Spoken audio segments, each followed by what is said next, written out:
And joining us now is the former director of the DEA Special Operation Division. He was also chief of the New York Drug Enforcement Task Force, Agent Derek Maltz.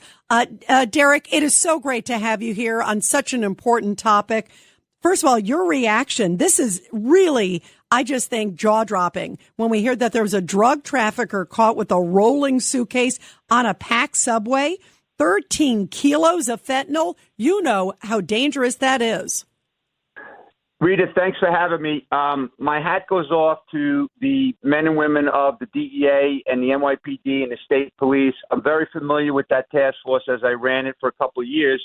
And Bridget Brennan from the Special Narcotics Court, they're doing a great job going after these fentanyl traffickers all over the city. As you know, New York has had over 3,000 deaths in 2022, and they say about 81% are from fentanyl, okay? So they're being inundated because the cartels are operating with impunity. They're operating on the southern border. They're partners of the Chinese criminal networks, and they're flooding this country with deadly substances. Now, what's really sad, Rita, I was at a international drug conference like last week in Jamaica, and there were 130 countries there, the largest drug law enforcement conference internationally ever by the DEA. And guess what country didn't show up? Mexico. So think about that. Mexico's cartels are flooding our streets with this deadly substance, and they don't show up to cooperate and collaborate with another 130 countries. So it's very clear what's going on. They were just identified the cartels as the fifth largest business operation in Mexico. So why the hell are the Mexican government going to want to shut them down? Okay? But our kids are dying at record levels. It's disgusting. Yeah, it is really shocking. And I'm glad you reminded us, you're right, that it's the fifth largest business in Mexico. How dangerous, my jaw dropped. We've all been on the subway. It is packed in New York City. You know, you always worry, oh gosh, what if somebody sadly puts off a dirty bomb or something like that? The thought of 13 kilos of this drug. And again, they're estimating 6.5 million New Yorkers could have been killed. I mean, that's stunning. And I think about the recent case that happened also, Derek, of at the daycare where the little kids were killed. And it turns out it just came out a few hours ago that they determined that little 1-year-old boy who died, that he died from inhaling fentanyl.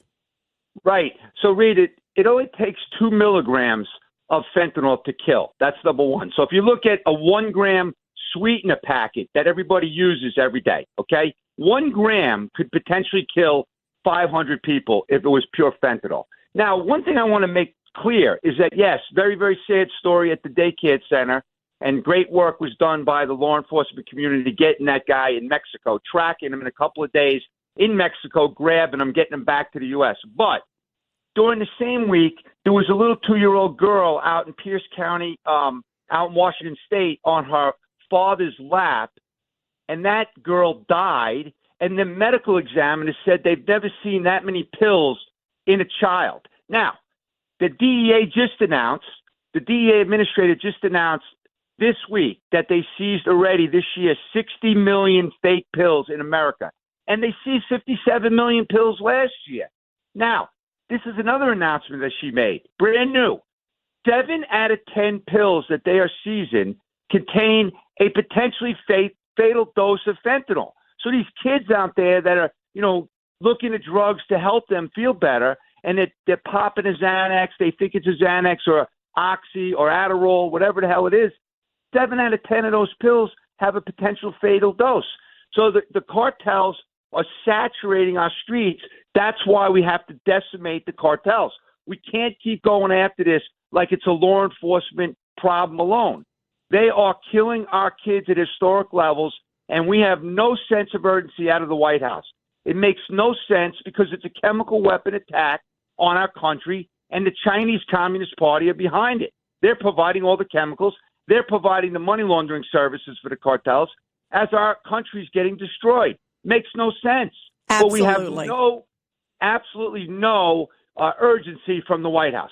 And Derek, we just have about 30 seconds left. Real quick, what would you say to this Biden White House if you had a chance to talk with them? I wish they'd listen with your great experience. So it's real simple. Get the public the information. The kids out in America don't know what the hell this is. They're not listening to radio or they're not watching the mainstream media. These kids need to be educated on the social media site.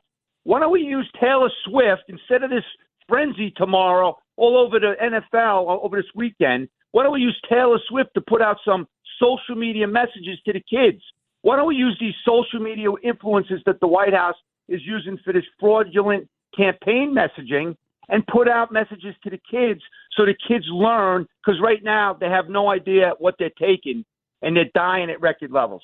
Yeah, very powerful message. And you're right. Use this celebrity to do something that is obviously so it's life or death. I mean, it really is, as you know all too well.